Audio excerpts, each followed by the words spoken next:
One interesting report this year was focused on making sure that people who don't have a 4-year college degree have good pathways to public service.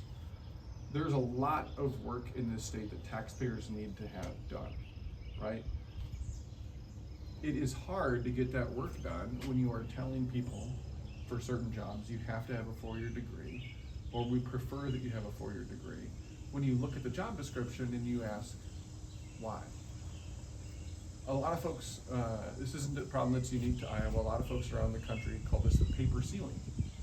Because people are sitting there saying, well, I'm smart enough, I'm qualified, I do good work, why can't I do that? And the reality of it is, oftentimes there's not a good answer. We started this process in our office 2 years ago. We actually eliminated the requirement for a 4-year college degree.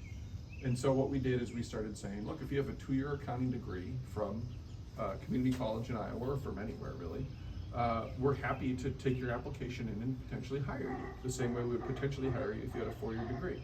You get the same job, you're gonna have the same pay, and it's gonna be something that's just gonna be, we're not gonna treat you any differently. That has been really effective for us. We have hired 10% of the hires that we've made since then have been people with the 2-year degree, which if you think about the fact that, you know, we still need to build awareness in community colleges, we still need to build hiring pipelines to community colleges. To start with 10% is pretty solid. And they have come into the office and done good work just like everybody else. So we took that a step further this year in reviewing all job descriptions for state jobs. And what we did is we worked with a nonprofit called Opportunity at Work. This is the stuff that they do all around the country.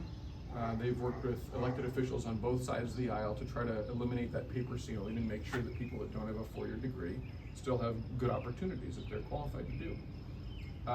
And what we did is identify 28 different job descriptions that basically are overemphasizing the 4-year degree. Either they're requiring it or they're saying they prefer it, right? Either of those things are going to discourage other qualified applicants from applying. Opportunity at Work calls those folks STARS, skilled through alternative routes, right?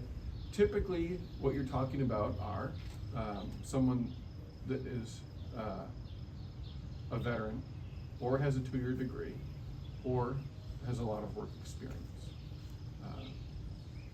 The military service is, I think, the easiest example personally for me to understand, because I could stand here and name for you 3 guys that I knew in high school in Decorah that couldn't get there for first period in high school and never had the answer in math class, and then they went and signed up for the Navy or for the Army, and all of a sudden you saw them next time and they were standing up straight and they had a good strong handshake, and you heard about the job they were doing, you're like, wow, that you really made something of yourself.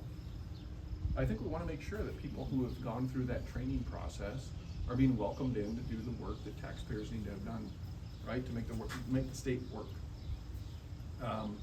So the governor has done good work on that in the past. They had already done some work to eliminate some of those unnecessary degree requirements.